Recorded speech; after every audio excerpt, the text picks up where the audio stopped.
Views and opinions of any of the guests of After Hours AM are not necessarily the views and opinions of After Hours AM, its hosts, its staff, or any of its affiliates.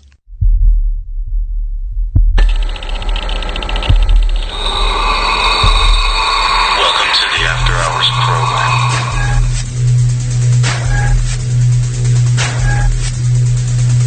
Are you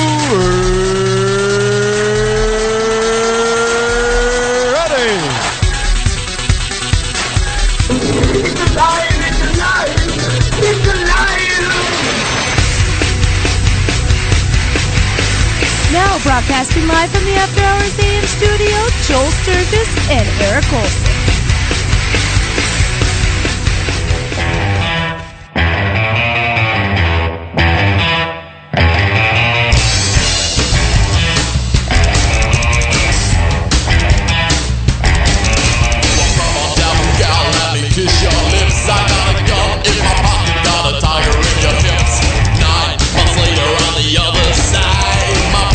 And we had a devil child.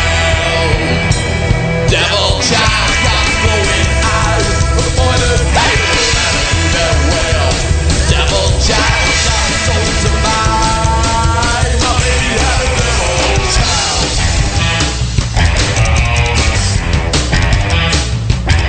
She got horns on her head and on fire. Demon see the night through the wish of his eye. A dead child of guns, blood, a favorite drink. A child to the devil card. Devil child got. And welcome to After Hours AM, everybody. I'm your host, Joel Sturgis, right along with me, Eric Olson. And tonight is the Halloween extravaganza. This Tuesday, of course, marks Halloween, October 31st. And our good bud, Creepypasta, we've had him on the show, sent me over 4 terrifying ghost stories for us to play tonight. So that'll be the first half hour. Nothing but Halloween horror. Goodness! I know, I heard a radio DJ go, yeah, it's a really good horror movie. Did you say whore or horror? It's about prostitution or it's about evil done to men? So now I'm feeling like myself. I have to go horror just to make sure. Yeah, exactly, because he's like, yeah, good old horror story. Really? Wow, what was her name? Exactly. But yeah, we also have a great guest coming up top of the hour. Man, oh man, yes. And Eric, I'm going to let you tell the people who it is, but it does involve one of Halloween's icons. An absolute Halloween icon. That's very well put. I like the way you put that. He is a Halloween icon. We are speaking with the writer and director of the brand new, it'll be coming Monday night on PBS across the nation, Edgar Allan Poe, Buried Alive. And it's a combination, well, it's called a dramatic documentary. So it's talking heads talking about him, but there's also some acting in it. And we have the great Denis O'Hare, who everyone knows from American Horror Story and all kinds of other stuff, really playing Edgar Allan Poe very convincingly. Yeah, I mean, he looks like him, he feels like him. It's the essence of it. And so anyway, really great show, and that'll be on the air Monday night. And we are talking with the writer and the director, Eric Stange, and the whole point of the show, of the film, is to try to set the record straight on the real life of Edgar Allan Poe. Yeah, because everybody not thinks... the caricature. Yeah.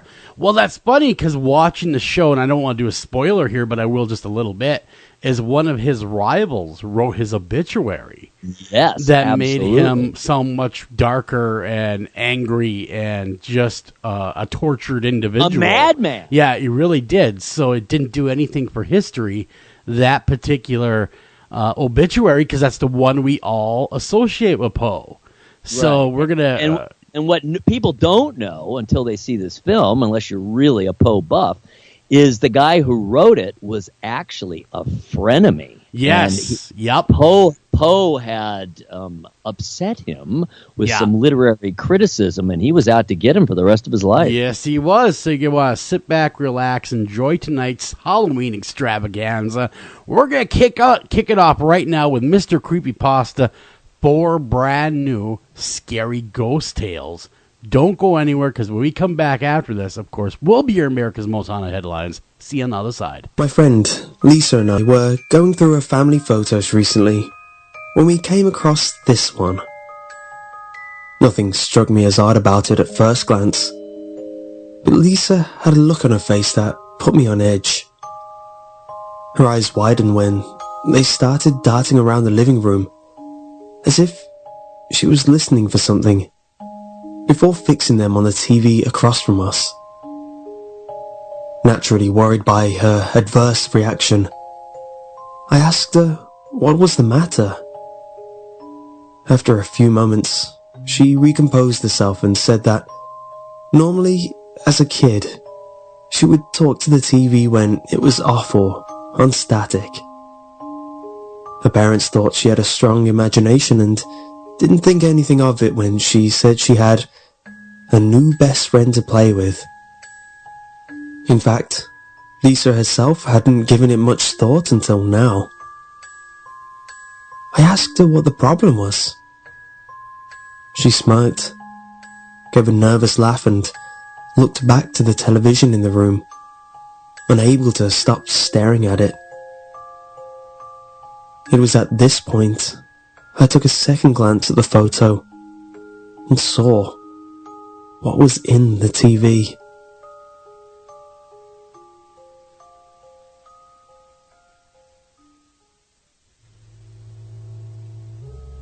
It was around 3 a.m. this June. I was on Skype with this cute girl I encountered on a forum a month ago. We were discussing about strange things that happened to me recently. Doors shutting, lamps turning on and off, even objects falling from furniture. She was talking about a ghost or a poltergeist, who may have fun with this kind of stuff. But even though I felt paranoid, being paralyzed by the slightest noise, I couldn't believe in these stories. Well, that's what I've told myself all along.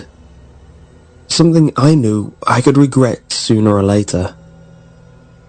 I was in the dark, and I felt a little uncomfortable after our long debate on the subject. I decided it was time to refresh myself. I got up and entered my bathroom, and then washed my hands to make sure the water wasn't too cold. I stared at my reflection for a moment. After a brief hesitation, I bent over and splashed water all over my face. Then, I felt something unusual, like a slight airflow. I looked behind me. The door was closed. Did I shut the door when I entered the bathroom? I couldn't remember. I took a towel and proceeded to dry my face, unable to see a thing. While doing so, I heard a knock on a glass-like object. At first I thought it was coming from the mirror, but there was nothing except my reflection staring back at me. I put the towel back on the towel holder and opened the door, when I saw something in the corner of my eye and heard a little noise, like something had moved behind me. I quickly looked back at the bathroom. At first I looked at the mirror, but then I noticed the towel was on the floor, right in front of the bath. I was about to pick it up, but as I approached, I felt more and more uncomfortable. I could not stop staring at the shower curtain. Then I heard a second knock, the same than before. But I realized it wasn't coming from the mirror, nor the bathroom. I turned around and headed back to my room, letting the towel on the floor. Now, I was almost back to my bed when I felt like something was watching me. I looked through the window, but there was nothing unusual. I took my computer and asked my buddy if she heard the knocks on the glass, or if it was her. "Yes, I did hear it," she said. "You still do not believe in poltergeist stuff?" I admitted having doubts about what I told her earlier. She then got up and said, "I'll be right back," and then left the room. She left the door slightly open, which made me uncomfortable for a moment. But then I heard this noise again, a knock on the glass of my window. I felt too paranoid at first, and did not dare to take a look. I thought it was my imagination. But it knocked a second time. I looked up from my screen, only to find something was standing still behind my window, staring, grinning. I almost felt like it was laughing at me. My monitor being the only light source in the room, I could hardly see its face, but its smile petrified me for a moment. After a few seconds, I heard a door open and footsteps. I could barely catch my breath when I heard, "Hey, I'm back." I looked back at the screen and understood it was only my buddy that had got back on the computer.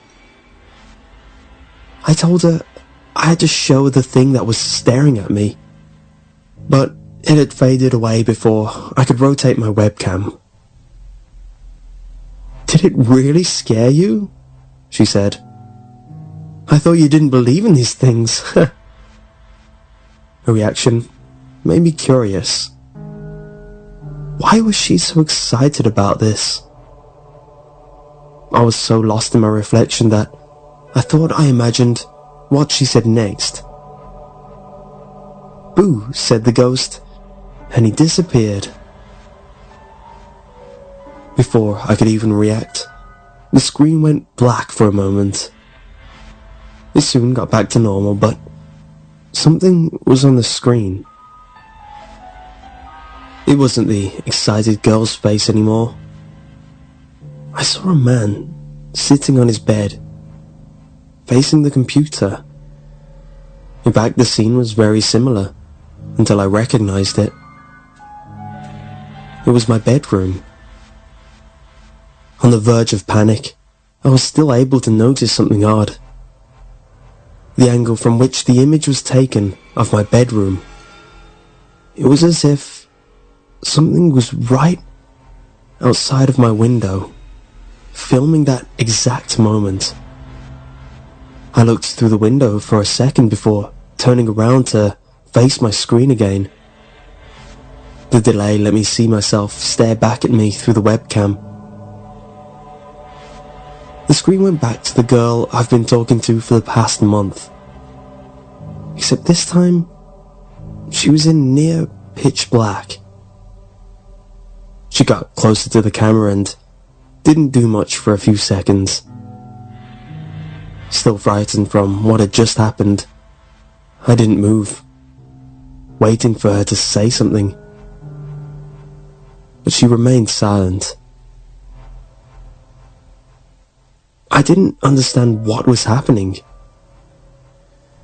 I didn't understand until she started grinning.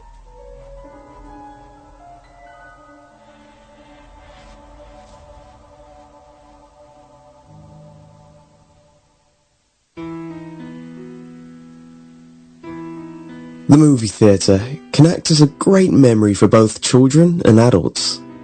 From going on the typical dinner and a movie date that teens and adults do, to having bright smiles of children shine when a new Disney movie comes out.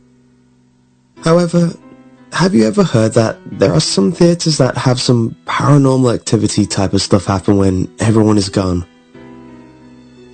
Well, I work at a movie theatre here in Illinois, and overall, I actually like it here. The management is really great, and my co-workers are pretty cool as well. However, when a story goes around, practically everyone will hear about it. Most of it though is just nonsensical rumours such as who was the favourite to the manager, who always comes into the work drunk or high, and the hundreds of threats that there is going to be a huge layoff that's going to happen. Still waiting for that to happen. But there was one story that caught my attention. To keep his identity safe, this guy's name will be Tyler for the remainder of this. Tyler would start a lot of these rumours and stories that went around, and he would be proud of it. Ever since, his second story, I knew that it was going to be a lot of rumours and stuff that he made up. This story involved one of our auditoriums, we call them theatres, in which movies are shown. This was the story of Theatre 20. Apparently, in the mid-90s, we had a manager that basically hit rock bottom. He lost his job, his house and family, and basically lost everything. So one night, around 12:30, he went to the closest theatre that had no one in it and committed suicide. How he did it though was really confusing. Apparently he had some rope. I don't know how he got it because we have nothing that needs rope. Tied it to the bottom of a chair and jumped off the ledge and hung himself. This really confused me because unless he had this planned, how did he find a stray rope around here? And also, where on the chair did he tie this rope on? Yes, we have seats that are by ledges, but there are very little possibilities that he got a perfect knot on the chair. Unless he tied it on an armrest. I thought long and hard about this story. Actually, I kind of believed it at first, but I just brushed it off and just believed that it was just another story that Tyler wanted to go around telling to frighten the rookie employees that we were getting at the time. As time went on, the thought of an apparent suicide that happened in one of our theatres was really fading in my mind, and I was very skeptical about it too. But whenever I would clean that theatre with Tyler, he would make me think about it again. Whenever he and I would be cleaning a theatre, we would take our time and actually have fun at our jobs. But whenever he and I were in Theatre 20, everything would be different.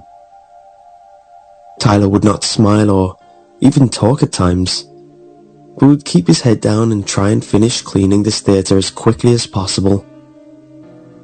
This made me think, was he truly scared of this theatre? Was he just messing around with me? Or was something following him at that theatre? I didn't know until one night when I realised why he was like that in Theatre 20. It was a Tuesday night in April of 2013 and I was the closing usher, which meant that I wasn't able to leave until the last show ends, which on average is around 12:30 in the morning. So I was practically going to be there all night. My shift started at 6, which meant that I had to clean some theatres at the beginning, which wasn't a big deal because we usually had very little people come into the theatre, so it was a breeze cleaning them. Throughout most of the night, everything was going well. Even going into Theatre 20 was normal too. All of the lights were on and the screen vision music was going on too. So I could tell it was going to be a great and easy shift. It had to have been around 12:15 and I was closing theatres, which means that I have to keep the lights on and do a quick walk through the theatre to make sure no one lost anything and the theatre is closed off for our cleaning crew to come in. I was at Theatre 20 and I turned the lights on and right away, I knew something was off. There was no music, which didn't bother me too much because some theatres have the music work when it feels like it. So I was almost at the top of the theatre, right by the projector when, all of a sudden, there was a click. All of the lights shut off. Yes, all of the lights. The overhead lights, stairway lights, and the lights we had to guide guests back into our lobby. I was a little startled when that happened, but it didn't bother me. I instantly thought that it was just someone having fun with me since, at this time, practically everyone knew about the myth, thanks to Tyler. So again, I just brushed it off and all I had to do was pull out my phone and use the light as a flashlight. I quickly found the stairs to head back down. But what I saw after that, I couldn't believe. When I was heading back downstairs, I saw, out of the corner of my eye, there was something that was on the armrest of the chair. I instantly thought that it was either a popcorn bucket or a soda, so I went over to it. What I saw was a rope. A rope that was attached to the arm of the chair. At this point, I thought that someone was definitely messing around with me. "Whoever this is, you're not funny," I screamed out. I was borderline mad at this point, but that was just the beginning. After I found the rope, all of a sudden, I heard some kind of noise. It wasn't your typical air conditioner or random bang that you would hear. It sounded like something was creaking. I still had my phone and I darted right downstairs and right there in front of me, there was a hanging body. My body turned to jelly. I couldn't believe what I was seeing. The myth was true, and this time, I knew that no one was messing around with me at this point. This is because I would have heard someone running upstairs and all that. I tried to take pictures on my phone, but it didn't work. The light on my phone was right on the body, and I was trying to think of what I could do to show people that this was real. Then, something truly sinister happened. The body lifted its head up and looked right at me. It probably noticed that my light was right on him for a good minute, and he looked right at the light and right at me. And I'll always remember that face and this body. It was half bone, half flesh face from decomposing, and its eyes, just two dark circles. I instantly dropped my phone and darted for the other entrance into the theatre. I could barely see, but I saw some light, so I knew that it was close. Before I knew it, I was back in the lobby, and I saw my manager. I tried to talk to him and let him know what happened. I was panicked, so I wasn't able to say proper English. I just murmured out the words, Theatre 20. He went over there and I couldn't believe it. Everything looked normal. All the lights were on and the body wasn't there. At this point, my manager thought that I was either crazy or hallucinating from lack of sleep that I hadn't had. "You've been working too much. You can go if you want," my manager said. So I went to pick up my phone, clocked out, and I was still really freaked out at what I saw. The next 3 days I could barely function. I was barely sleeping because of the image of that body looking right at me with those blank eyes and that rotting flesh that was on him. I was always on my laptop trying to find answers to this. I found nothing. No news stories, any death reports, nothing. It left me with this question. Why does no one know about this? A man committed suicide, and I have nothing to see if this was provable to anyone. I worked again on that Friday, and I looked like a mess. I probably got about 5 hours sleep in those 3 days because of my nightmares. Tyler noticed me and he knew I wasn't myself. "Dude, you don't look too good," he said. I just played it off, just to show him that there was nothing wrong with me. "You know, I just have a lot of work to do for college. It'll be fine," I said. Before he was about to go somewhere else, I had to ask him. "Hey, Tyler," I yelled out. "What's up?" he said. "Were you here on Tuesday?" And he looked at me and just said, "No, why?" I contemplated on telling him. I thought that he would have for sure thought that I was weird or something. But I decided to tell him. There was some weird stuff that happened here. He came closer to me, and he said in a soft voice, "You were the closing usher that night. I knew there was something about you. He saw you, didn't he?"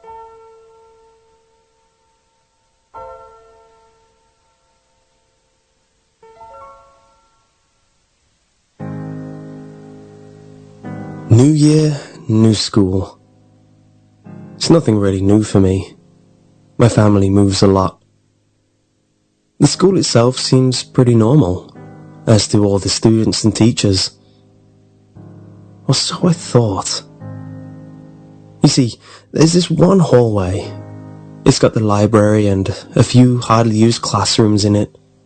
That always makes me feel uncomfortable, even before I started hearing the rumours about it. I always try to shake the feeling off and tell myself I'm just being paranoid. Until, of course, one of the most popular rumours ends up being true. There's a girl who you can sometimes see staring out into the hallway from the window on the library's door. No one knows who she is, but there are about as many different theories as there are people in the school. The first time I saw her, I nearly had a heart attack. She's exactly like people describe her. A blonde girl wearing a hoodie with a hood pulled up, shattering her eyes and the whole upper half of her face completely. The lower half of her face suggests an expressionless stare aimed straight at the wall across from her. But I can still feel her eyes burning holes through my skin. A shudder runs through my whole body, and I hurry to my next class. Weeks later, and I've gotten used to seeing her. She's got no effect on me anymore, and I don't even remember she's there most of the time. She also hasn't budged an inch since the first time I've seen her, and I'm convinced she's completely harmless. So now I'm on my way to my next class, and I happen to be passing through the hallway. "Won't you join me?" Hardly anyone ever goes down this hallway unless their next class is in it. So I jump a little and turn around, hoping to see who it is. No one's there except the girl in the window. So I shake it off as my imagination and continue walking. I'm so lonely. I turn around again. Still, no one. Only now the girl in the window's lips are twisted into a toothy smile. I feel the hair on the back of my neck stand up, but I try to continue to my next class. "Where are you going?" The voice is beginning to sound slightly annoyed with me. I walk up to the library door and look the girl in the window dead into where I think her eyes are. "What do you want?" I demand, slamming the side of my fist against the window. "It's lonely in here. Won't you join me?" Just then, I hear the teacher's voice behind me. "Get to your next class." I spin around and glare at the teacher for a second before I start walking down the hallway. He heads back to his classroom and I creep back to the library window. She's still there, still smiling. "Come on," she says. "We can be friends." "I'd rather die," I snap, regretting it instantly because She could probably arrange that. No, you wouldn't. Her voice has become almost a growl. She raises her hand to the window and I'm surprised to see them actually go through it and grab my wrist. Come here. Join me. Join me. With every sentence, she jerks my arm towards her, pulling harder each time. Join me. Join me. Her hood falls back, revealing black hollow eyes where her eyes ought to be. I let out a scream and pull against her as hard as I can. Stop fighting. At this point, she sounds almost like a dying cat, and her voice only becomes more horrified as she repeats her words. Come on, quit fighting! I continue screaming and pulling myself away with all my strength, but everything goes black before I can break free. When the darkness fades, I find myself standing in the library, looking out the window at the hallway. I can't seem to leave my spot, and I have little desire to for some reason. Over the next few hours, a handful of kids make their way past the library. None seem to notice me, except one blonde girl with dark eyes, who stops and looks at me. Her lips curl up into a twisted smile.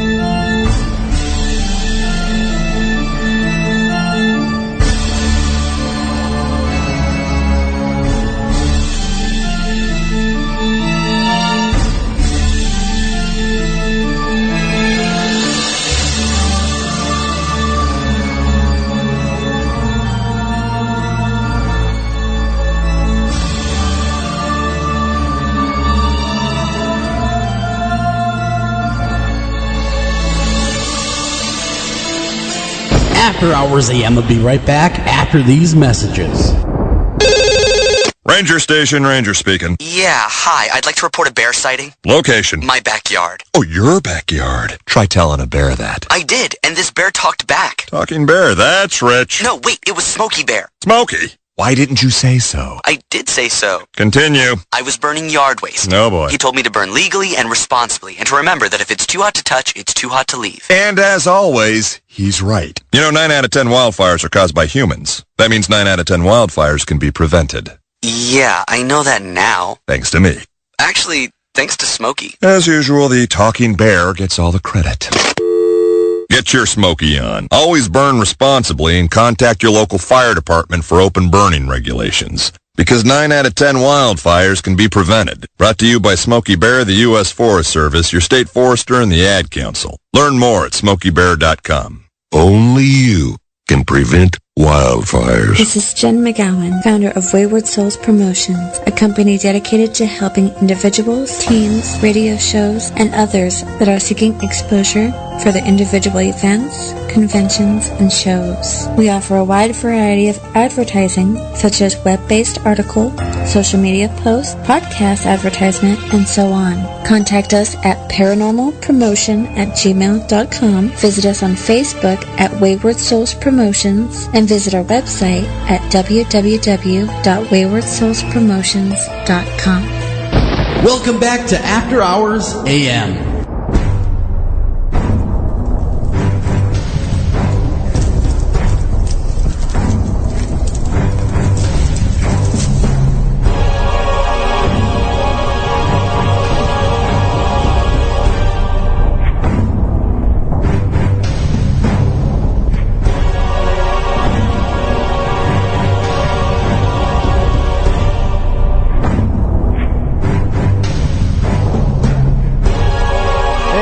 Guys, and we are back. Welcome back to After Hours AM, and hopefully you guys enjoyed that quadruple helping of Mr. Creepypasta's creepiest Halloween tales for this Halloween 2017. I'm your host, Joel Sturgis. Right along with me Eric Olson. And it is now time for America's Most Haunted Headlines, brought to you by Fate Magazine and America's Most Haunted. But Fate Magazine has been around since 1946 and has been the premier paranormal periodical, say that 10 times fast, for many, many, many years. A lot of us really found out about Ed and Lorraine Warren. A lot of us found out about Travis Walton through Fate Magazine. If you would like to pick up a copy or a past copy, or better yet, get a subscription to Fate, go ahead, visit fatemag.com. And of course, while right after the show, or even right now, go on over there right now. I want you to go to America's-Most-Haunted.com. Check that out. But also, I know, Mick, you guys doing a lot of clicking right now. Go on over to Twitter and follow us over there at AM Haunted. And check it out and come along with us. Absolutely, my friends. All things paranormal, spooky, amazemo, and this time of year, Halloweeny. Halloween. And the reason to check it out is so you can see the images and follow the links. Because, man, you can't tell the players without a program. That's right. That is right. It is time now for our Halloween extravaganza. All right, speaking of images, oh my goodness, and this is near and dear to both of our hearts. Guess who's been reincarnated, it would appear, already. Oh, I'm seeing the picture, and that's, of course, the purple one. Prince. There he is, a little teeny weeny prince. It is a little teeny weeny little princey there. And so what that comes from, seriously, is a story on Huffington Post, with all kinds of costumes on babies. This little guy isn't a baby. He's more he's a toddler. Yeah, he is. What is he, 3? Well, 4? he's got the mustache, though. He's got the stash. He's got the stash going real? on. I don't know. He's got the smoking jacket, almost looks like, on, along with that. What is that, an ascot he's got on? What do they call that? It's his Purple Rain outfit. It is his Purple Rain outfit. And totally Purple Rain. Yep, anyway, really cute little kid who looks very much like Prince. He does. And whether or not he's the actual reincarnation, we don't know. Speaking of the season, once again, Halloweeny as all get out. Arriving just in time, the weekend before Halloween, zombie frappuccinos. All right, you try one? Are you going to go get one, Eric? I may actually try that because it looks pretty good. Although I'm not bad. real big on Starbucks and all their froofy drinks. Me neither. I kind of veer away. The way I like my coffee is black. Nothing in it, I like it black. with half and half. That's nothing. Just black coffee, man. Just give me my black coffee. That's a little too bitter for me, but what I like, I don't want sugar. I don't want a bunch of flavors. I want fairly strong coffee. Wow. I like it. And half and half. I like it strong and as black as my soul. That's how I like it. I mean, a black, strong coffee. That's too bitter for me. A little too bitter. I hear you. It's not for everybody, after all. But I don't want it sweet, and I don't want flavors. I just want a little bit of half and half. Or cream, of course. A little cream there in it. That's all. Real cream or real half and half. You don't do the flavored? No. Oh, okay. Well, hey, the way people take their coffee says a lot about their personalities. I know. I heard that many, many times. You can somehow judge people's personalities by the way they take their Joe. So. Well, I didn't drink coffee at all for most of my life. I didn't start till maybe 10 years ago. And so it's possible that I will still evolve away from my cream / half and half, but we'll have to see. Yeah. Alrighty then. Moving along, our good buds at Paranormal Lockdown, Nick and Katrina. They are returning for season 3. Cool. Two are also good buds at Destination America. And guess where they will be investigating for the first time ever, exclusive. No one else has ever been in there to investigate. Where are they going? The Jim Beam Stillhouse. That will be cool. I cannot wait to see that one. It is supposed to be very haunted. I would believe it after all that spirits in there, and then of course the people making it. I mean, it's traditional in there. I mean, really. Now that you bring it up, that would be a very haunted place because Jim Beam, of course, is generations old. Oh, yes. And interesting that connection now has been made, because I remember seeing representatives. They had a booth from Jim Beam at the Scarefest last year. Were they giving away samples? They sadly were not. But yeah, but still cool. They said something about that being illegal. Well, only if you get caught. Yeah, only if you get caught. All right, so where are we now with the release of the JFK files? Has that happened yet? Now, you've heard they have. I've heard they have not. So someone's right here. So I'm going to let my fingers do the walking, and I'm going to use Google in our favor for once. All right, have they released JFK files? That's simple. Let's go over here and we will see what they say. Have they released the files? JFK file is delayed, according to NBC News. National Archives published nearly 3,000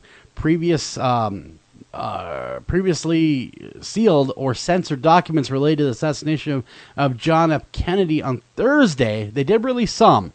Now, some of these other ones that are a lot more sensitive, they need to go over and edit for anything that may or may not give away any secrets of how they obtained the information.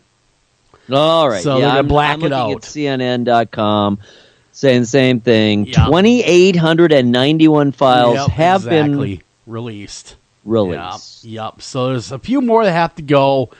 I wonder now, what's your opinion? I know this is news headlines, but I'd really like your opinion. Do you believe it was a conspiracy, or do you believe the lone gunman, Eric? I believe lone gunman, but I think it's highly unlikely there wasn't someone else involved behind the scenes as far as planning and plotting and the impetus behind it. I do think Oswald was the shooter. I don't think there was another shooter, although, even that, there's some pretty compelling evidence. But I'm buying into... I remember Vincent Bugliosi, who was, I believe that's who it was, who was the prosecutor in the Manson case. Sure. And I believe he was the one, it was someone like him, it wasn't him, who pretty recently, within maybe 10 years ago, wrote a book and really thoroughly ran through all the evidence once again, one more time. Yeah, one more time to the old mill. And he said he thought the government did get it right, and that there was no evidence for anyone else. So it seems to me there's a lot of peculiarities that would hint of some kind of conspiracy leading up to it. But I do think the event itself was Oswald. Which would make sense, because if you take him away, if he's the only shooter and you eliminate him, as he was shortly thereafter by Jack Ruby, now all the evidence of the conspiracy is gone. Exactly. Now, our good friend and late great, I should add, Jim Mars, believed thoroughly that there was a conspiracy. Oh, he certainly did. He absolutely, 100%. No doubt in his mind. And he had some really compelling evidence, and unfortunately, Jim is no longer with us. But we did have an opportunity to talk with him, you and I, and yeah, he completely believed that there was a conspiracy. And some people do. I kind of land kind of in the middle. There's some things that just don't add up for me, and there's a lot of witnesses that saw a lot of strange things that day that say, well, what about the second gunman on that grassy knoll that lady or that guy allegedly saw? What about the different things that people saw? I mean, was it security? Some have said it could have been the Secret Service posted there with a rifle as security, and of course mistaken as a shooter. So I mean, all those things are up for debate. Right now, I kind of lay where you lay. I do want to say it was probably a single gunman. All righty. Yeah, I mean, it's certainly one of the great mysteries of the 20th century. There's no doubt about it. It really is. But it's fascinating. It's a fascinating tale, and all the interweaving and all of the threads leading off in so many different directions, off toward Soviet Union, toward Cuba, to the mafia, to even LBJ. Well, I'm going to take advantage of the FIA, the Freedom of Information Act. I'm actually get these documents. I'm going to request them. Well, I mean, I believe that's what this release is, right? Yeah, that's what on? it is. Yep. So we can grab those and go over them ourselves and see what we...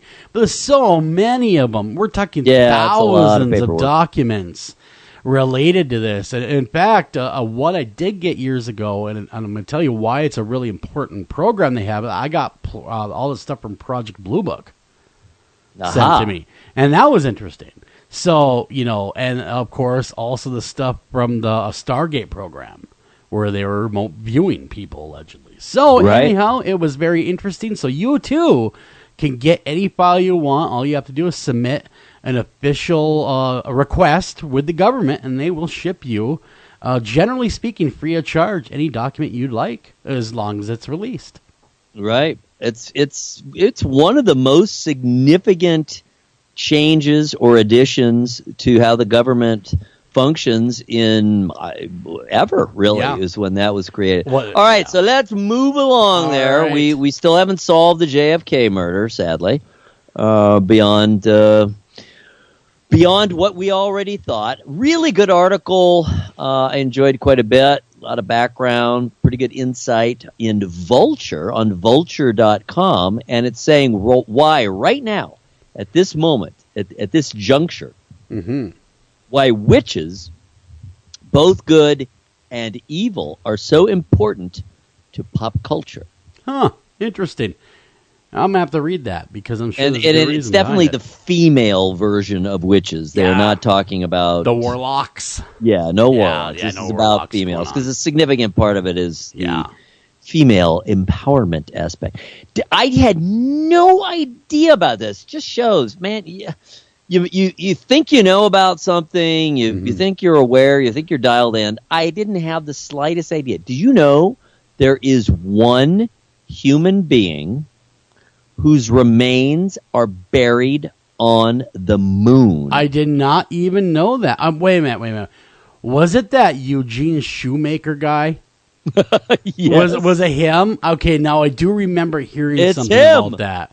Okay, so that he is up there. It's a cemetery now. It's one body there, so it does become a cemetery. Very exclusive. It's exclusive cemetery, but he is up there. Wow, man. Yeah, it's a crazy story. Great article. And once again, we refer often to Atlas Obscura. And it's a great tale about him. He was a astronomer and scientist, and he participated in the program. He wanted to be an astronaut, but he wasn't for medical reasons. And so when his time came, sadly, he was killed in a car accident. He died younger than he should have.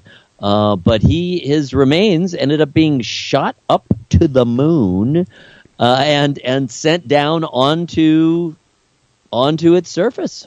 Wow. So, I mean, he's not like underground then. He's just laying there. Well, he's certainly buried under dust. Now, but I thought maybe one of the astronauts had to show up with a shovel and go, all right, here we go, digging the No, it was grave. unmanned. It was unmanned. All right. Okay, well, that's interesting. So I will have to read that. It is quite interesting. I had Here's forgotten another, about that. speaking of Halloween, boy, this is fascinating too.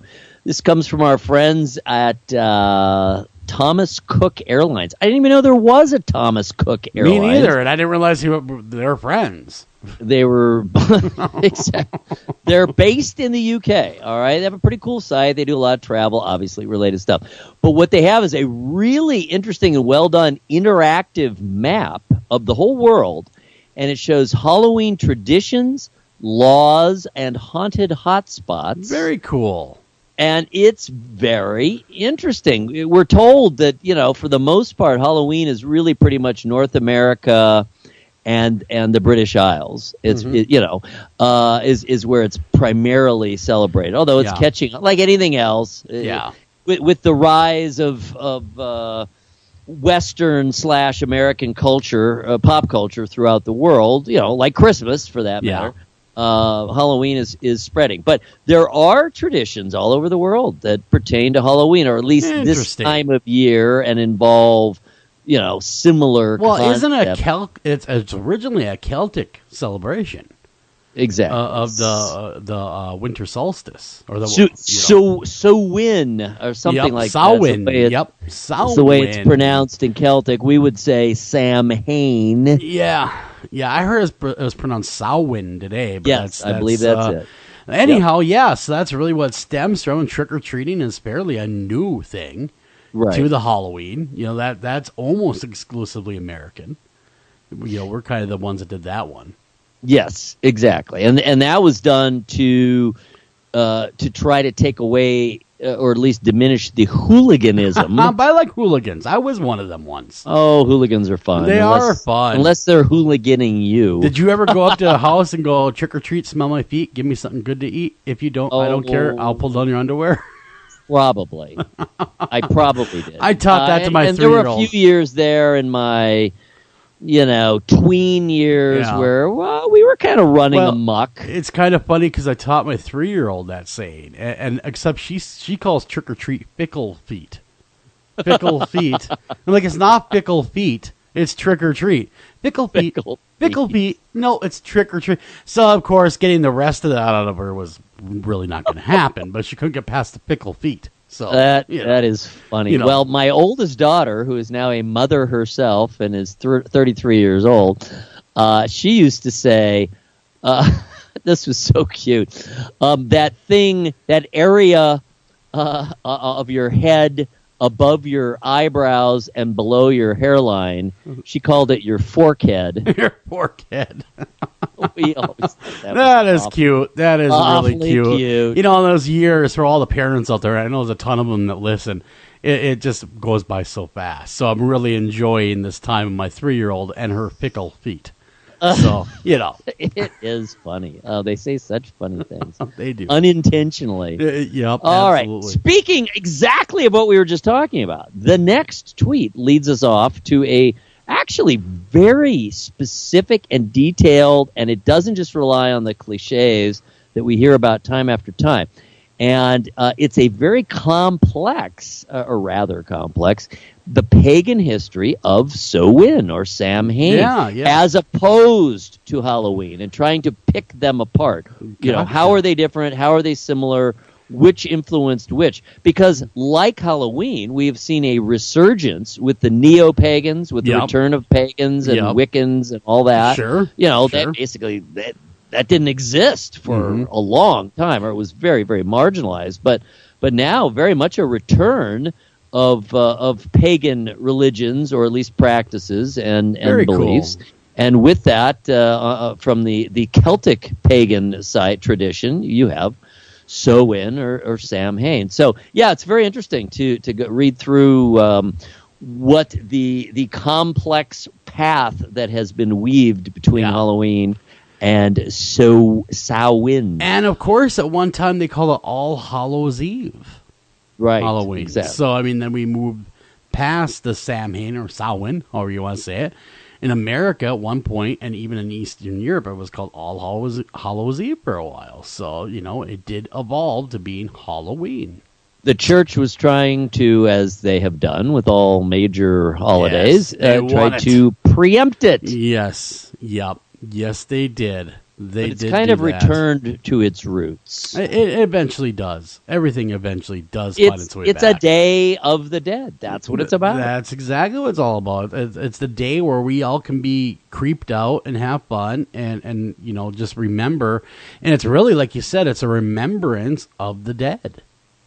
And it's the day when the veil is the thinnest. Mm-hmm. Mm-hmm. I was going to do a seance this year, but no one wanted to talk to me. We're not talking this year.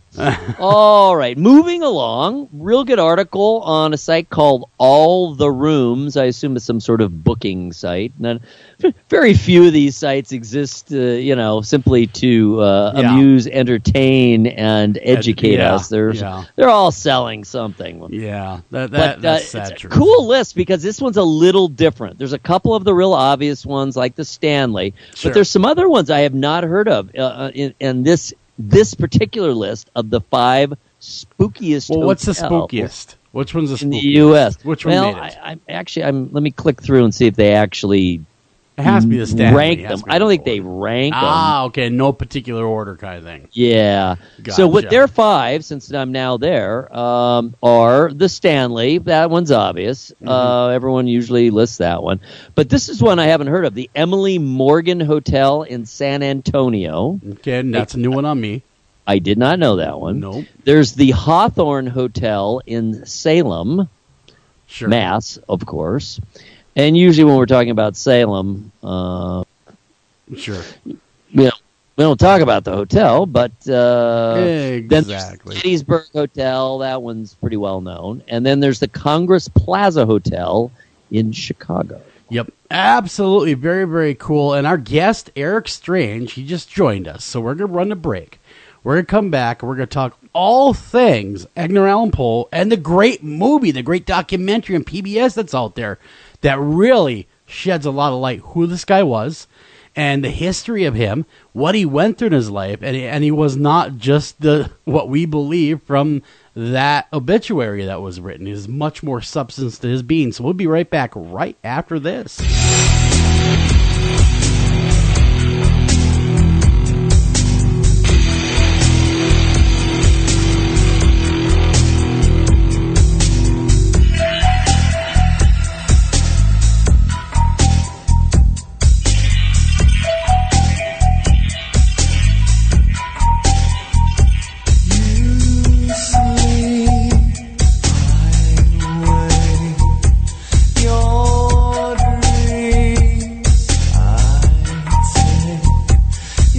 After Hours AM will be right back after these messages. America's Most Haunted, The Secrets of Famous Paranormal Places is now an epic book from Berkeley Penguin. History, legends, investigations, interviews, and profiles of America's 10 most haunted hotspots by Eric Olson and haunted housewife Teresa Argy. Be sure to join us on Twitter and Facebook at AM Haunted, Pinterest at America's Most Haunted, and our website, americas-most-haunted.com. And here every week on America's Most Haunted Radio with all the top names in the paranormal field. This is Jen McGowan, founder of Wayward Souls Promotions, a company dedicated to helping individuals, teams, radio shows, and others that are seeking exposure for their individual events, conventions, and shows. We offer a wide variety of advertising, such as web-based article, social media posts, podcast advertisement, and so on. Contact us at paranormalpromotion@gmail.com, visit us on Facebook at Wayward Souls Promotions, and visit our website at www.waywardsoulspromotions.com. Welcome back to After Hours AM.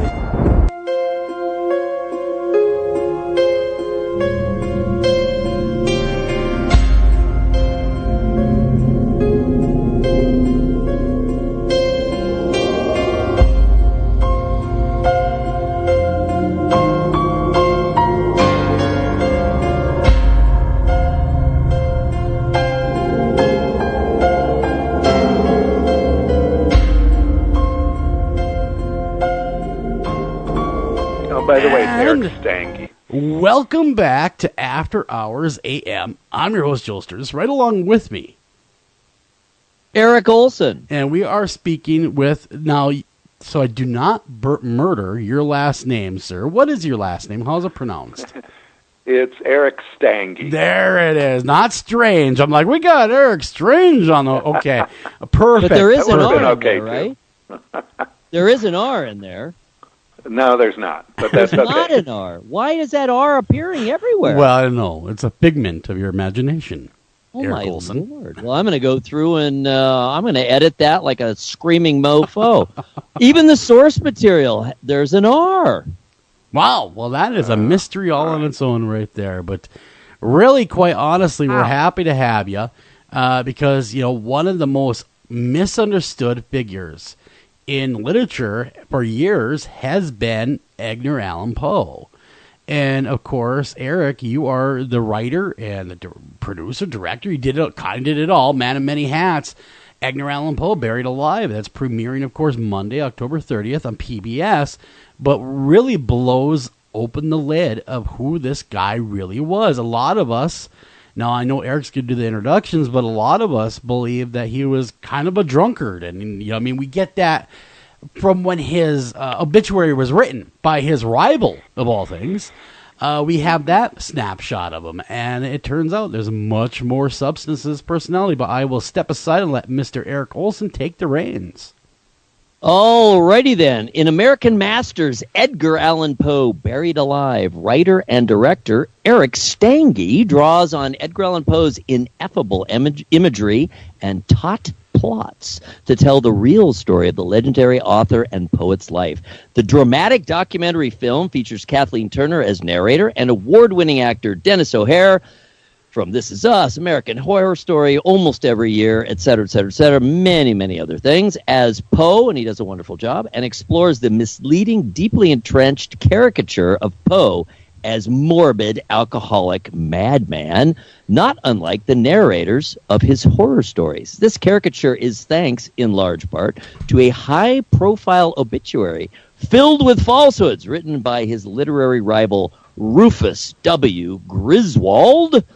Isn't he in a movie? They're thinking of the National Lampoon's Vacation. Yeah, I think he goes, coast to coast in search of fulfillment and whatnot. Wally World. The film reveals the way in which Poe tapped into what it means to be an American and human being at the dawning of the modern age. Fiercely intelligent and determined to reinvent American literature, Poe was an influential literary critic and magazine editor, inventor of the modern detective story, and refiner of the science fiction genre. Most people don't know that. Yet he is remembered primarily for a dozen horror stories and his narrative poem, The Raven. Fittingly, Poe died under mysterious circumstances, but the real question at the heart of this film is why Poe continues to be one of the most popular writers in the history of Western literature and one of the most misunderstood. The film premieres nationwide this coming Monday, October 30th at 9 on PBS, and will be available to stream the following day, Halloween, via pbs.org/American Masters and PBS apps. You may ask, who is Eric Stange? And I got to get rid of that R every time it rears its ugly head.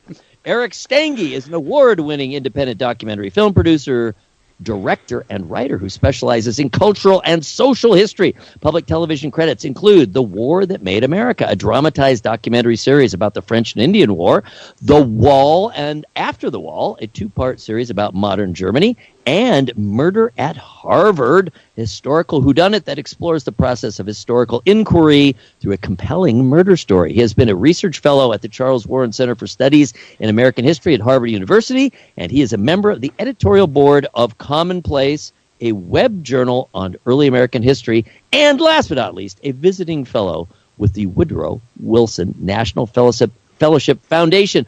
Welcome to the program, Eric Stange. Thank you, Eric. Thank you, Joel. Well, thank you, what a sir. great introduction. But he forgot to mention he's a fellow Minnesotan, last but not least. That's right. All the great things. That's right. Bob Dylan. Now we have Eric Stange coming from Minnesota. Come on, guys. Represent. No, we have a big Minnesota, of course, listenership because, we're here, Minnesota. Yeah. But Edgar Allan Poe is really an icon of Halloween. A lot of times whenever you flip on the TV, The Simpsons have used that source material in their stuff. Everybody at some point has used The Raven or Telltale Heart. He is truly an icon of Halloween, Eric, but we don't know really much about the man behind the obituary that his rival, Mr. Griswold, decided to write. So if you wouldn't mind telling us a little bit about his early times, his birth and upbringing, and how he ended up being the Edgar Allan Poe we kind of know. We'll kind of go through that.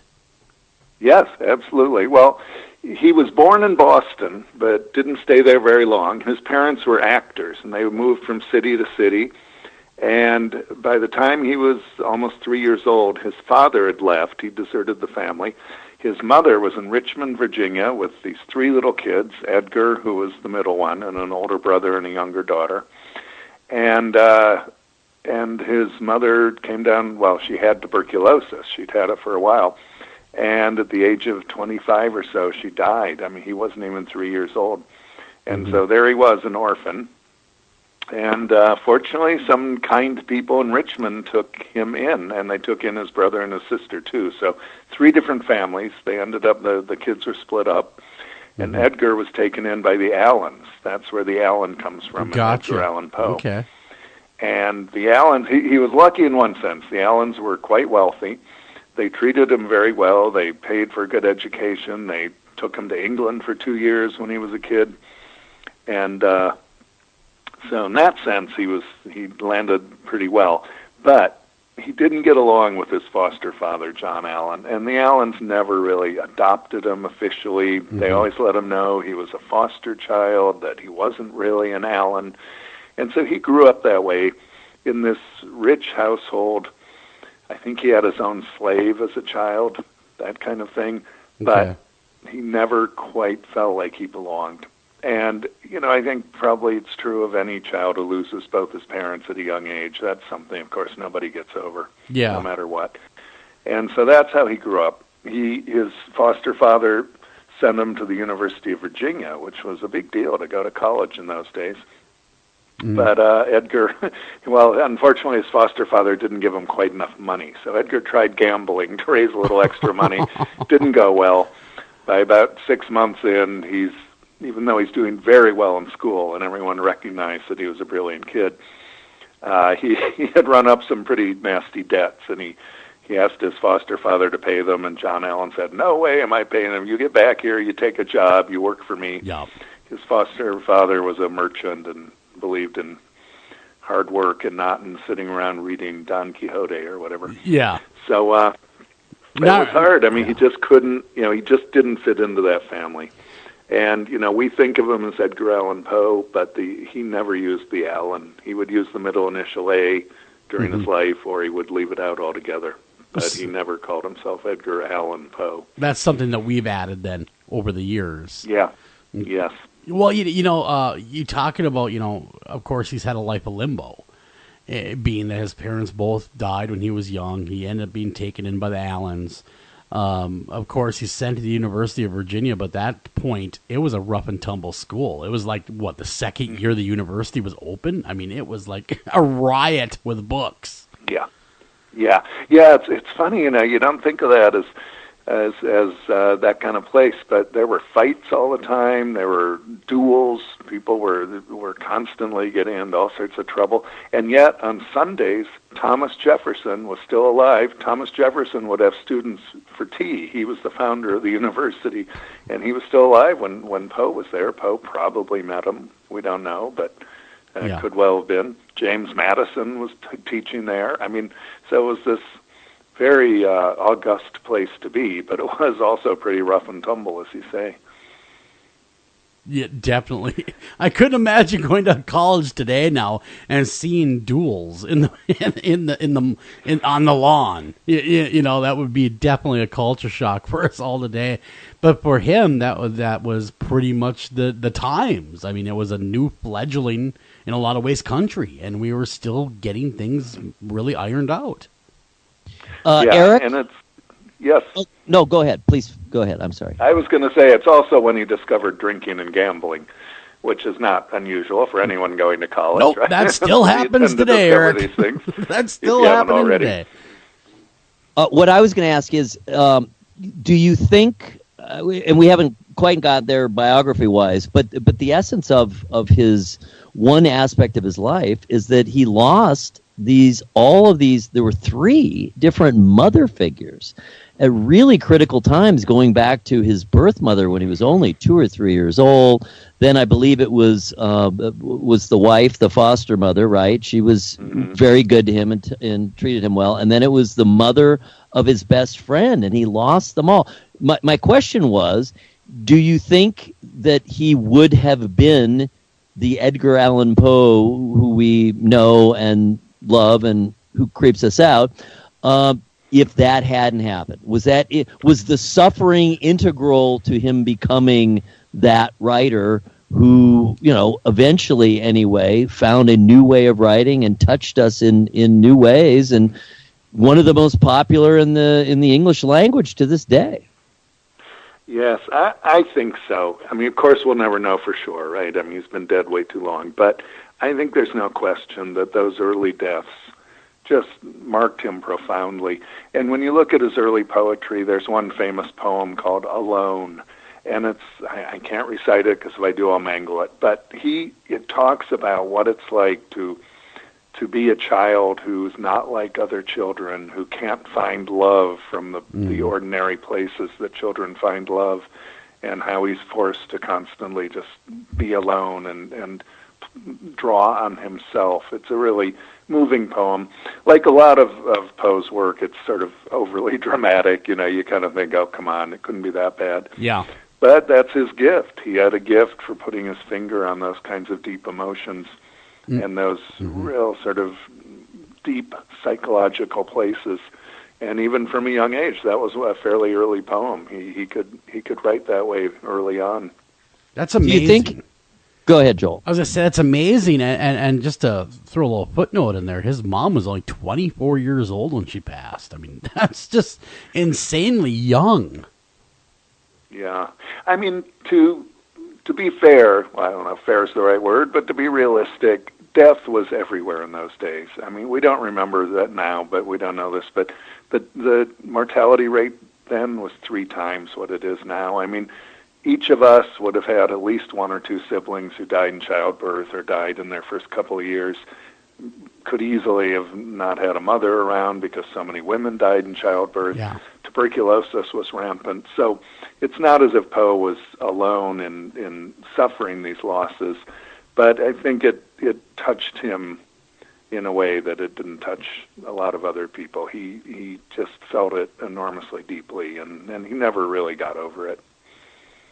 I like the mention, and you emphasize it in the film as well, that ultimately what he really was a poet, because I think it's that poet's gift for compression and for extremely vivid imagery that made even the stories. I think he wouldn't have been able to write the prose he wrote if he wasn't the poet that he was.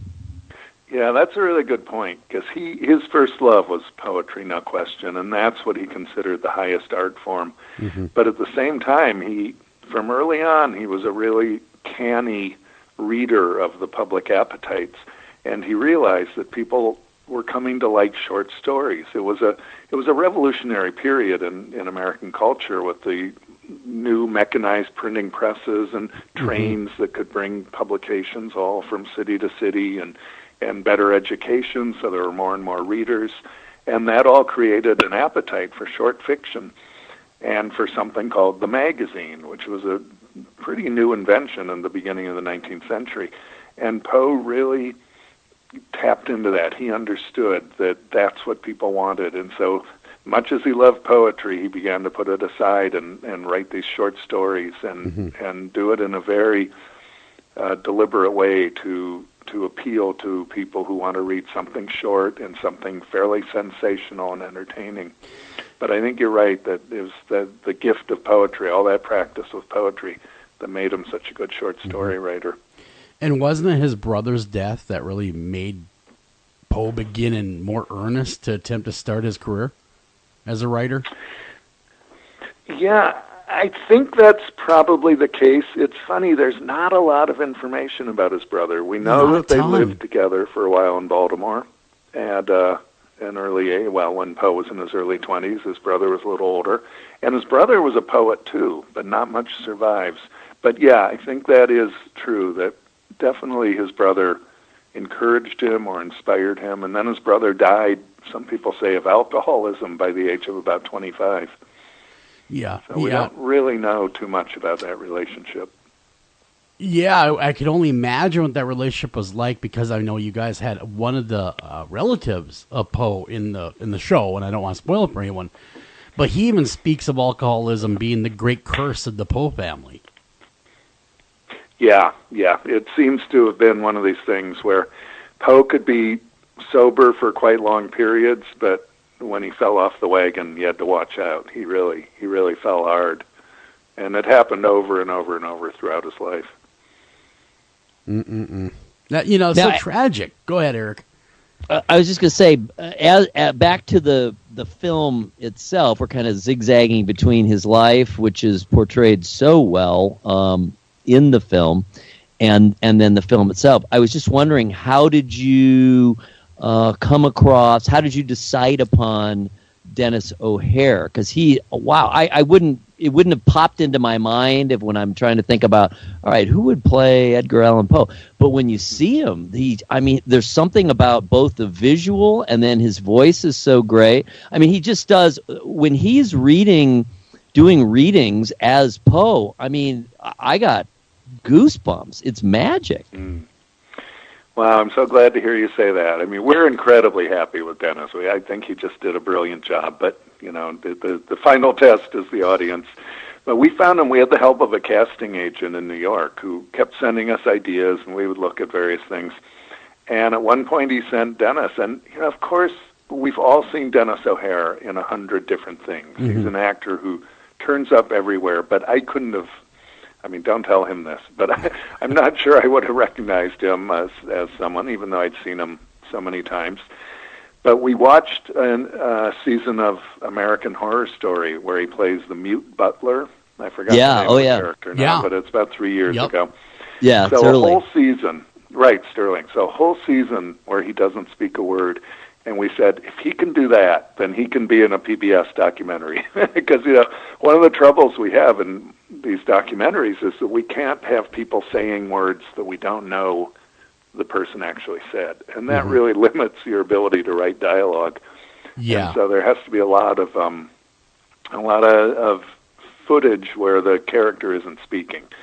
And to have seen a character, an actor, do that, episode after episode of episodic TV, we knew that Denis could do it. And he nailed it. But what we didn't realize is what would happen with the hair and makeup. And I was there when we first did a wig fitting for Denis. Mm-hmm. And, he's just in his Brooklyn apartment and in his ordinary street clothes. But the costume guy put the wig on him, and boy, suddenly I felt like I was looking at Poe. That was kind of shocking. Yeah, he really did a great job. Really, really a brilliant job playing Poe. Like you said, he couldn't say a lot, obviously, because it doesn't become genuine if you start going off script, what he may not have said. But his mannerisms, that's exactly the way I would really think in my mind how a Poe would be, in the way he'd walk, the way he would carry himself, his body language. So he really, really nailed that just perfectly. Yeah, he didn't have a lot of time to do it. We couldn't afford to pay for rehearsal time and all of that. I sent him all the material I could find of first-hand descriptions of the way Poe looked and the way Poe talked and the way Poe walked and that kind of thing, how he held himself. So there were some clues to that. But Denis really took it and ran with it. He just, he soaked it all up and just showed up, and on day one, he had nailed it. I wonder if Poe himself was as good an actor as Denis is playing him. In other words, reading The Raven, because you go into that's really when he became the toast of the town. That's when he became famous, is when The Raven came out, and then he was performing it in essence, right, or reciting it anyway. But those were really performances. Yeah, well, he was the child of two actors, and even though he didn't know his parents, you could say it's in the blood, or you could say he had a real admiration and love for his lost parents. Genetic memory. Yeah, right. It was there somewhere. And I think he really felt like acting was a noble profession, and I could imagine him trying to do that. And those are the accounts that he really would make the most of it when he would recite The Raven. He knew he was the center of attention, and he loved it. Mm-hmm. So in a sense, there is a portion of the persona that we associate with Edgar Allan Poe, with that image, with that pop culture icon that he's up there with James Dean and Marilyn Monroe, and he's at that level, and he's so big that we have this caricature. But it seems to me that phase, that performance phase, where he's kind of, in essence, hamming it up a bit in terms of doing those performances, that contributed somewhat to the persona or to the image that has come down to us. Although we know now, having seen the film, that a even more perhaps significant portion of that image comes from a spurious obituary. But do you think that he contributed at least a little bit through how he carried himself, especially in performance mode, maybe from then on, perhaps, in public? Yes, I think there's no question. He was a good marketer of himself. He understood that to sell his writing, it could only help to have a kind of persona behind it. And I think part of that is he saw how Lord Byron, the English poet Lord Byron, who was a famous bad boy figure of the day, and really when Poe was younger, Byron was the hot thing. And Byron was a scandalous figure, but boy, did that sell. And Poe understood that. So I think, especially around the time of The Raven, he knew he could create or reinvent himself in some ways as this sort of Raven-like figure, someone who dressed in black a lot and who had a kind of air of melancholy and who lived under the burden of dark thoughts and all of that. But I think it was a marketing ploy as much as anything, and it wasn't really the way he was, but it got away from him.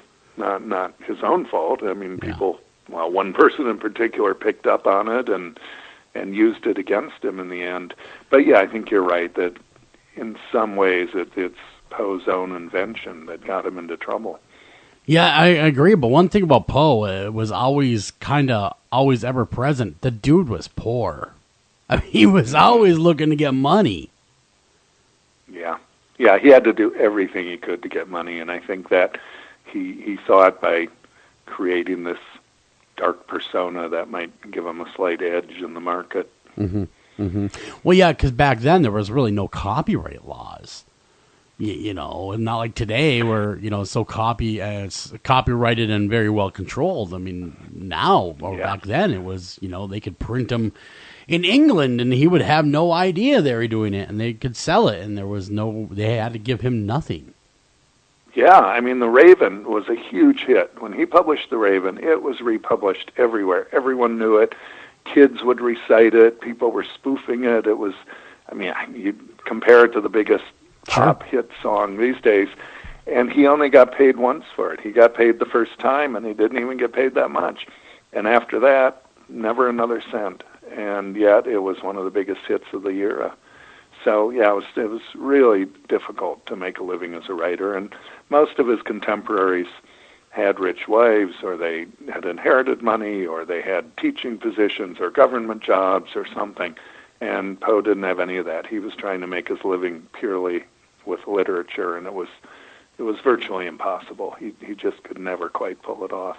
Well, I just saw this, and I wasn't really aware of it. Even someone who came along later and was at least at the time even more famous and successful, Mark Twain was always looking for money.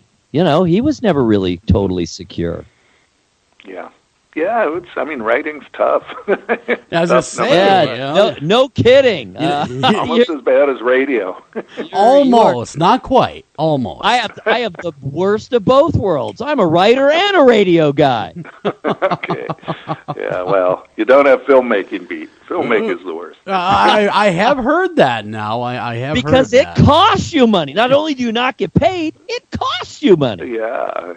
No, it's tough. It's a labor of love at the end of the day. A lot of times, as much as we don't want it to be, sometimes it does become a labor of love. But now Poe, I think we kind of went past this a little bit too quickly. He served in the military. Yeah, and he was He athletic. was pretty good. He was a good soldier. Yeah, and he was athletic. I mean, he was in his youth. He was not a frail man that we kind of depict in our own minds today. But he was a pretty strapping lad, and he swam 6 miles upstream.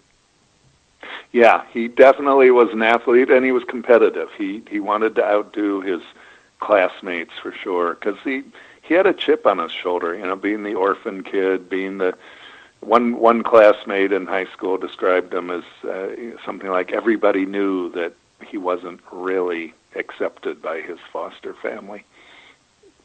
And that Ooh, would have been tough. You know, Oh, man. Yeah. That would be a tough cloud to live under. Yeah. And then, of course, Yeah. he joined the military, I think, if I remember correctly, to escape his creditors more than anything else. Yeah, and he enlisted under an assumed name. And a funny little coincidence, he did that in Boston. He traveled up to Boston, joined the Army. He was stationed at Fort Independence, which is a big fort right in Boston Harbor on an island. And that's where we ended up shooting the film. So all the interiors in the film are actually in Fort Independence. It's a different building now than it was when he was there, but it's exactly the same location. That's cool. Yeah. Fascinating. Yeah. It felt like he was watching us. I was going to say, ooh, maybe he was watching you from the great beyond. Well, that brings up a point. You know, this is a paranormal show. Have you had any experiences? Do you feel any connection to Edgar Allan Poe? Was he present at the production? Anything along those lines? There are stories that at Fort Independence, where we were shooting the film, that a soldier had been walled up in one of the walls there. It's a big old granite fort, big granite blocks. And the story is that that's where Poe got some of his ideas for particularly the Cask of Amontillado, where the narrator Telltale Heart walls up, and the Telltale Heart under the floor. The bigger, the more, I don't know if you exactly paranormal, but the man whose idea this film was, a guy named Wally Coburg, came from Baltimore. He was a retired theater set designer, and he had a passion to make this film. He just wanted to make it, but he wasn't a filmmaker. He didn't have any money, so that's where I got involved. He called me up out of the blue and just talked to me into it. Month after month, he kept calling, and finally we raised a little money, and we got the ball rolling. And Wally was pretty broke himself and living on Social Security. And when we got that first grant, it turned his life around. He was like suddenly it was a real reversal of fortune for him. And then sadly he died of a heart attack just as we were beginning to write the script. Oh, that's sad. And in a sense, if there's anyone looking over the project, it's Wally. But Wally, in a way, I mean, his death in some ways was sort of reminiscent of Poe, in that Poe was on the brink of a reversal for the better. He had been having a hard time, but when he died, he had an investor for a magazine. He was about to get remarried. Everything was turning around, and then he suddenly died on the streets of Baltimore. Wally Coburg died in Baltimore as well. It's part of the reason he was so into Poe. He was from Baltimore. And so there's kind of a parallel there. And very I think Wally would have appreciated that, too. Synchronicity. Yeah, exactly. Yeah. That same, they're very almost mirroring each other in that aspect. Yeah. It was a little eerie. And well, do you think Wally felt that heavy hand? I mean, was that part of his connection and why he was so driven?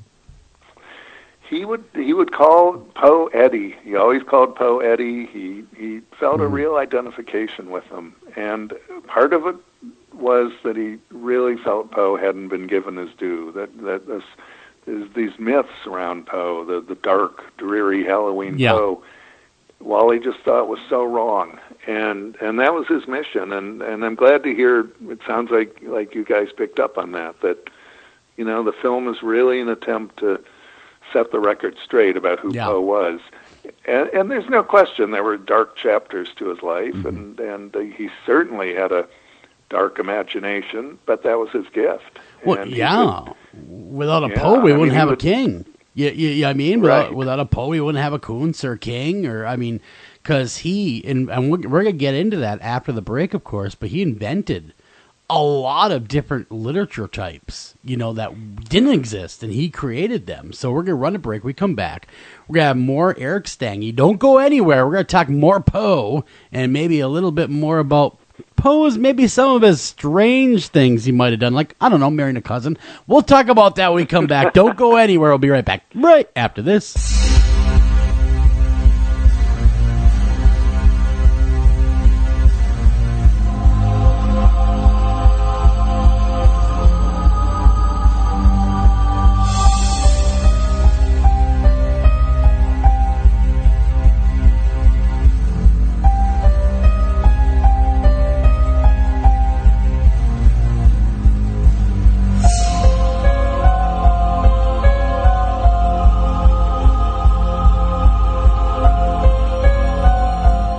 After Hours AM will be right back after these messages. Hi, Tom Bodette. If pop culture is to be believed, roughly 40% of all people are actually vampires, or dating one. Well, undead or not, you can always save on a clean, comfortable room at Motel 6, even if you sleep during the day because direct sunlight turns you into a pile of sparkly coffee grounds. Speaking of which, we have free coffee every morning. You day sleepers may want to go for the decaf. I'm Tom Bodette, and we'll leave the light on for you. Book online at motel6.com. This is Jen McGowan, founder of Wayward Souls Promotions, a company dedicated to helping individuals, teams, radio shows, and others that are seeking exposure for their individual events, conventions, and shows. We offer a wide variety of advertising, such as web-based article, social media posts, podcast advertisement, and so on. Contact us at paranormalpromotion@gmail.com, visit us on Facebook at Wayward Souls Promotions, and visit our website at www.waywardsoulspromotions.com. Welcome back to After Hours AM.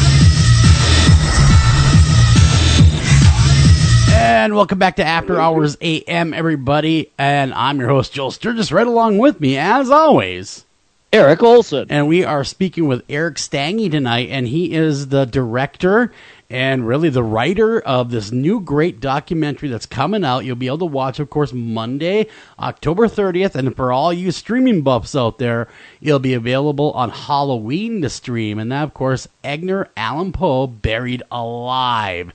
And it chronicles Edgar Allan Poe, who the real man was, not just the myth, not just the legend, but who he was. And Eric does a great job taking us through chronologically this man's life all the way to his death. So I highly recommend, if you don't like PBS stuff where you go, oh man, I don't feel like snoring today, this one's extremely lively. It's a very interesting. It captivated me, and that's saying something, let me tell you. I couldn't stop watching, to be completely honest. I had to watch the whole thing. I didn't want it to be over. Yeah, I was like, really? Come on. There's got to be a little bit more going on here. And really, it's about 2 hours long, and it blows right by. You're going to feel like you've only been sitting down for about half hour, in all honesty. And that's how really well done it was, with a great cast. Now, Eric, we want to ask you, we've been planning this, we're going to ambush you on the air. Are you aware, we have a good friend of ours who's on the show annually or so, whenever she has a new book out. And, I mean, this is dead serious. This is someone who has proven herself, I mean, really proven herself. Well, the FBI claims she's legit, so I guess as a spirit medium, she has helped to solve a number of crimes. One of them is documented in an actual TV show / film, a special, whatever it was, that documented her helping to solve a murder, and it was, oh my God, talk about eerie. Anyway, she wrote a book, and we've talked to her about it, and dead serious, really detailed, that Edgar Allan Poe is her spirit guide. And the thing, and there's a book there, and her name's Christy Robinette, so check it out if you haven't, just to kind of fill in that little space in the Edgar Allan Poe pop culture side of things. But what's so interesting, though, and the reason I wanted to bring it up, besides just the novelty of it, is many of the points that you make in the film in terms of his personality and the fact that he did have a sense of humor and that he was athletic and that he was competitive and he wasn't this, classic romantic figure, wasting away and pale in the dark and worshiping at the altar of consumption. She makes all of those points from the quote-unquote one-on-one input that she has received from him, she says, directly.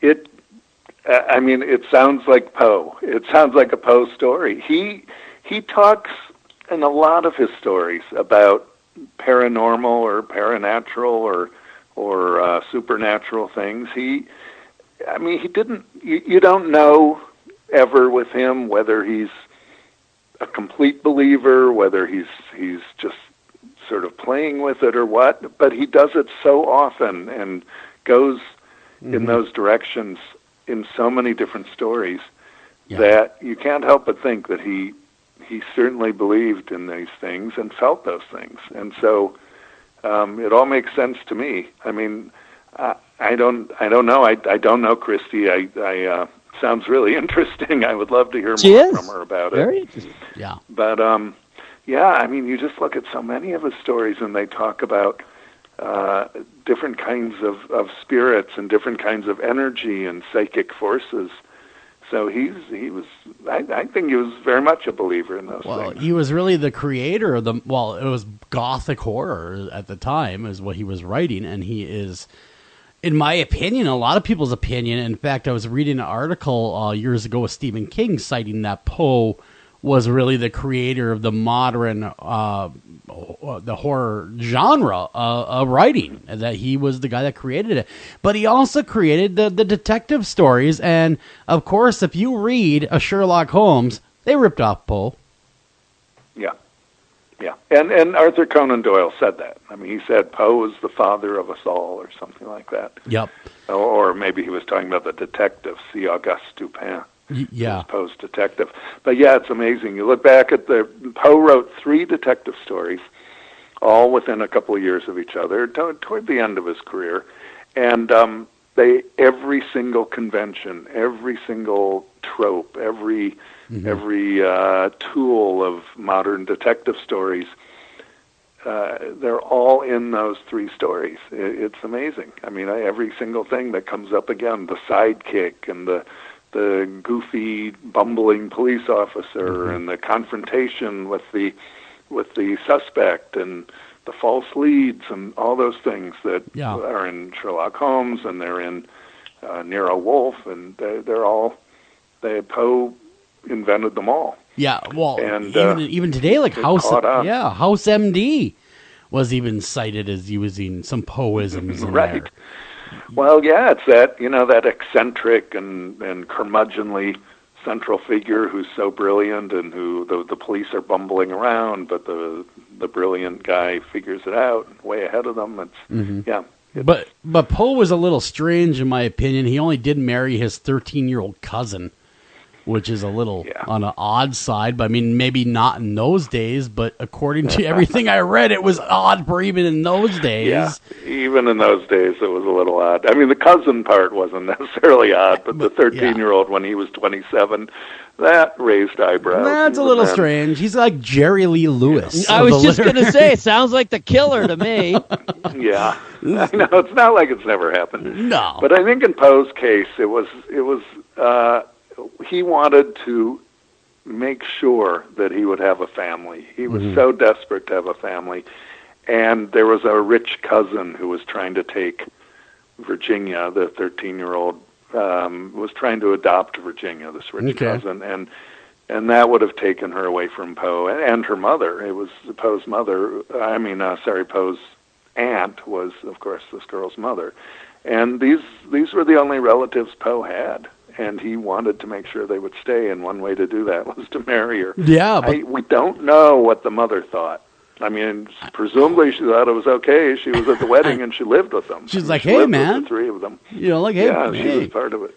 Hey there, hey Eddie, you want her? You can have her, man. Don't worry about it, as long as I can live with you. As long as it's a mother-in-law house, I'm cool.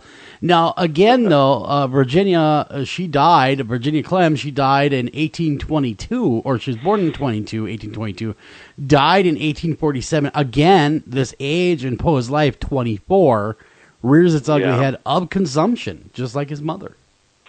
I know. It's just so painful. It's just hard to imagine what it must have been like for him. And he was crushed. I mean, that really, I don't think he ever really recovered from her death. No. And so he tried to remarry. He had a bunch of disastrous relationships. It wasn't a very reliable boyfriend. Well, he only did have like 4 or 5 different girlfriends at once, and they were all affluent. He was trying to win the hand of a rich lady, and of course that never did come to pass because he died before he could.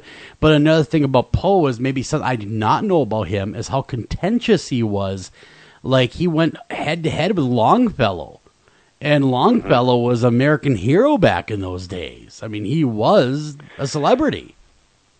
Yeah, Poe had a knack for that sort of thing. Part of it was just getting attention. He knew that would get him some notoriety, but he never knew when to stop. He didn't know when to cut it short and move on. So in the end, he ended up just looking bad, I think, but boy, did he have a way of making enemies. And that's, it would seem that did him in. Yeah, because Henry Longfellow at that time, of course, was maybe at that time the way, of course, the documentary and all the stuff I've kind of looked at was at that time like the rock star. He was like the Elvis of the poetry world at that time. Yeah, and Poe was, a lot of it was just pure jealousy. Sure. I mean, as somebody in the film says, Longfellow was the person that Poe wanted to be and felt he should have been. Longfellow was rich. Longfellow taught at Harvard. Longfellow had this wonderful career, and everybody loved him. And Poe had not inherited any money from the Allan family. That John Allan had cut him out of the will, and he never had a teaching job, and he certainly did not have a rich wife. And so he would look at Longfellow, and I think he just couldn't stand it. Yeah, he had big feet, I've heard. Who did? They were Longfellows.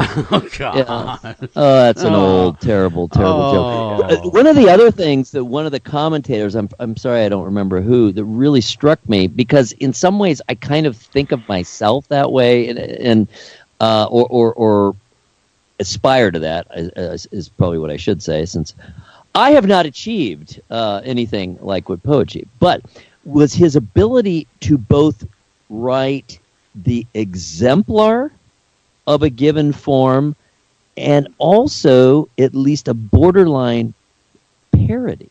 So he would push it up to that edge where it could be perceived as a parody of the style or as one of the greatest exemplars ever of that style. So think about how good you have to be, and in a way how odd you have to be in order to achieve both those things. Yeah, that's a really interesting point. And I think part of it goes to the fact that it was not a very sophisticated reading public at the time, or at least people weren't as literate or as sophisticated in terms of understanding different genres and that sort of thing. And so Poe could play with that. He could fool people, and he wouldn't be able to fool everybody, because there was, of course, a very well-educated and pretty critical class of literary types. But the general public, I think Poe, it was, I don't know, maybe in a way it wasn't the nicest part of his personality. I think he enjoyed pulling the wool over people's eyes, or kind of making fun of his readers even at times. He loved to publish hoaxes. He wrote a few hoaxes, one about a balloon that crossed the Atlantic and in 7 days or something. He just messed with people. Amazing, and people believed it. Everyone fell for it. You just want to mess with people. He thought that was great. Really, and I can really appreciate that. Sometimes we mess with people on radio once in a while too. So I mean, it's kind of fun. If you don't at least poke fun at your own art once in a while, what good is it to you? So I get the humor part of it, and he died at age 40 because. Kind of moving along here, and it was kind of a suspicious death. There's been a lot of different theories of what killed Poe in Baltimore in October 7th, 1849.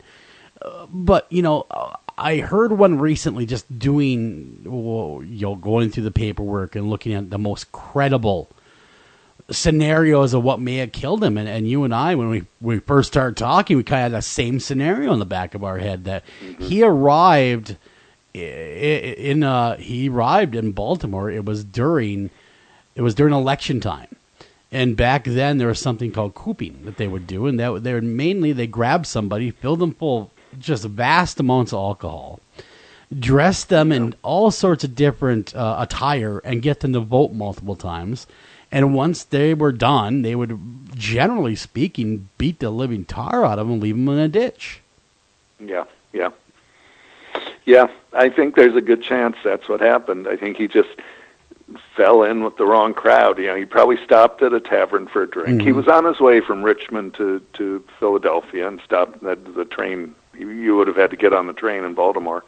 And he probably figured, I have time for one drink. Yeah, I got time for this. Poe was always the problem. But yeah, he could easily have been cooped, as they called it. And because he turned up in clothes that weren't his when he was finally found 5 days later and dressed in some bizarre outfit. He was always a dapper dresser. Even though he had no money, he would keep himself up pretty well. And when they found him, he was in rags practically. So that's certainly a possible explanation. Well, that would explain a lot of things, and plus he didn't die in that ditch. He died in the hospital, of course, a few days later. But when they did find him, he was pretty much incoherent, and it was in clothes that weren't his, that didn't even fit. It all kind of fits for a cooping activity, but we'll never know decisively if that's the fact that happened. But that, again, is the most logical thing that does fit for the circumstances, especially of the day when that activity was going on. Now, we have to turn now. I'm looking at the time going, we only have 15 minutes to pack in a whole lot of information. Who was Griswold to Poe, and why did they not like each other? Yeah, Rufus W. Griswold was another literary critic, like Poe. They were, I think, roughly the same age.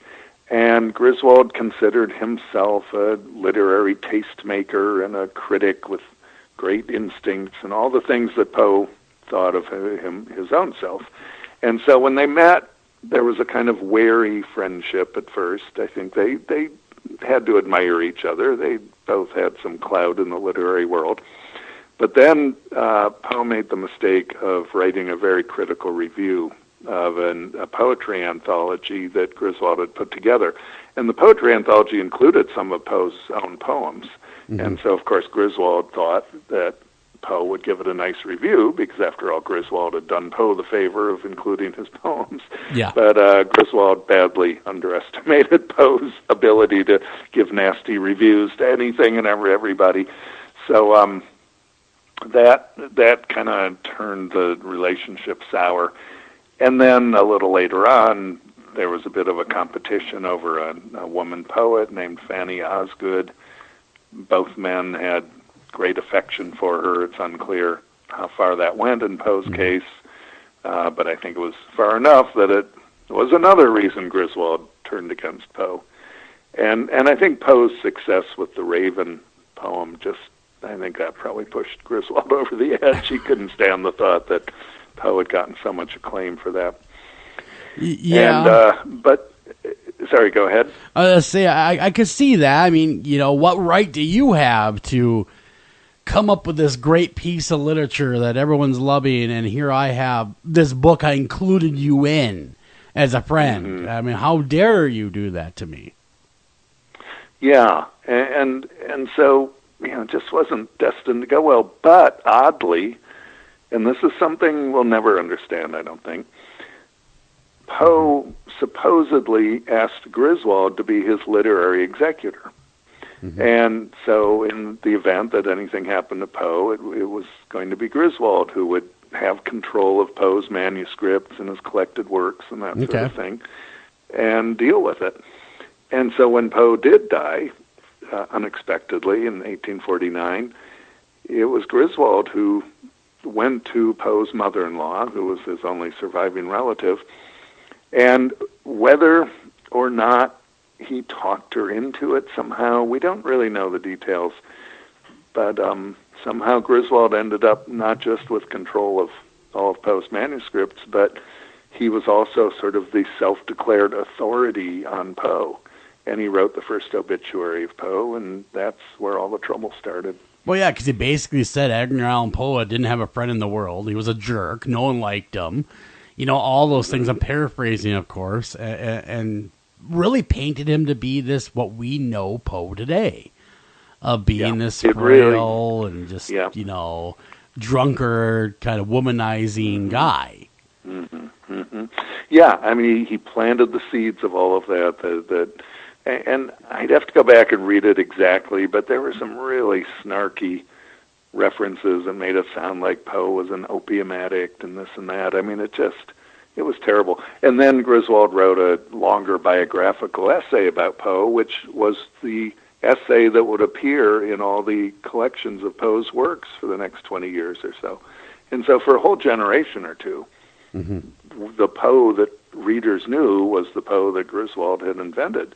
And it wasn't really until the 20th century that there began to be more biographical work done on Poe, and the record began to be corrected. But, it was way too late by then. I mean, the damage was done. Yeah. Damage was done. And I think you said this earlier, and I think it's absolutely true, that Poe had a bit of a hand in it himself. I think the public was ready to believe those things about him. What little they knew about him, Griswold reinforced and took advantage of. And I think that goes to a bigger question of why we like Poe so much. I think that he's our boogeyman, he's our safe, dark, creepy, scary figure, because he's controllable. He lives on the pages of books. He's not out there in the real world, and so I think there's something about this dark, creepy Poe that people are always going to like. And so in a way, maybe we're doing a disservice by trying to make Poe more cheerful and all that. Not sure people like that, but that's the truth. Well, that's your job, by golly, and you do it extremely well. I think it's still clear that the not morbid, that's not the right word, the brooding, the darkly emotional, that's real too. It's just that wasn't all he was. That's the key. And it wasn't even necessarily what he predominantly was in real life. But, for some reason it's that aspect of his work, because again, remember, we're saying he wrote even more comedies. Yeah, romantic comedies at that. Than drama, and horror and sci-fi and detective stories. So, clearly he wasn't the one-sided picture as it's been presented. Something you just said, though, brought a question to my mind. If we look at it, chronologically and on a graph type thing, how has his popularity waxed and waned? So we know that he really, really, shot up into the pantheon with The Raven. And then from then on, he always had that, and he was very well known, and he was quite popular. How has his standing gone between then and now? Has it been more or less the same, or I don't want to put words in your mouth? Yeah, I don't know exactly, but my guess is it's been more or less the same generation after generation, because for a number of reasons. One is that teachers really like to teach his writing because kids will read it. Even now, kids will read it. They don't read a whole lot of other things, but The Telltale Heart is short and it's creepy, and The Raven is something that you can, even if you don't memorize it, it's fun to read out loud, and a couple of his other stories. So he's one of those writers that kids still read in school, and things change decade after decade, but Poe seems to stick. And then the other thing that I think keeps him going is that he's, for many people, the first adult writer that you encounter as a teenager, or maybe even as a 12 or 13-year-old. He's sort of your first glimpse of an adult book, a book that your parents think it's okay for you to read, but even if you don't understand everything in it, you realize, whoa, this is pretty heavy stuff. This is kind of grown-up stuff. And that gives them a sentimental attachment for a lot of people. Yeah. And so I think people are fond of him for that. He's given them this little peek into the adult world. Yeah, he's such an influence. And then his face, his portraits are just, once you've seen him, you never forget him. Yeah. And that makes all the difference, too. Well, he was such an still is has so much influence on pop culture as a whole. I mean, we talked a little bit like, if you didn't have him, you wouldn't have the writers we have today, because he created this whole dark genre of writing that didn't exist. I mean, it existed to some extent, but he took it to that next level where it's truly frightening. I mean, come on, the guy talked about people getting buried alive, for crying out loud. You know, and people were really buried alive when he was there. Yeah. I mean, he was, in some sense, he was reflecting what was going on, but he just would give it a little more creepiness. Yeah, death was a crapshoot back in those days. Sometimes you weren't truly dead, and you'd wake up in your grave. Yeah, God, can you imagine? That's where that term "Saved by the Bell" came along. That's right. It really is. That is a horrifying concept. My wife is not morbidly, but somewhat claustrophobic, and I just think about her envisioning what that would be like, But I mean, it wouldn't make me a whole lot happier. I can tell you that. No. But I mean, think about it. And you're scraping with the fingernails, and you can't breathe. Well, he describes it so well. It's like an ocean washing over you, and it's the horrifying. All right. So we would be remiss, and us remiss never. We must ask you, what are your thoughts on the paranormal? Have you had any paranormal experiences? Do you have anything? What are your beliefs? And it's Halloween. Have you had any experiences? I have to call myself a skeptic, but a skeptic who maintains some openness. Mm-hmm. So the one experience I've ever had was shortly after someone I loved very much died, and she was 30, I was 29, and I think it was about a week after she died, I was half asleep, and I swear I felt her take my hand, and I actually kind of pulled back. It felt like she was trying to take me somewhere, and I pulled my hand back. I waited for a moment, and then I let go of her hand because I didn't want to go where she was. That's the only experience I've had like that. It's always made me think that that's pretty profound. That really. Is very profound. There may well be something there. Yeah. And I always kind of hoped it would happen again, and it hasn't. I've had lots of dreams about her, but not another physical touch like that. So, well, dreams. I don't know.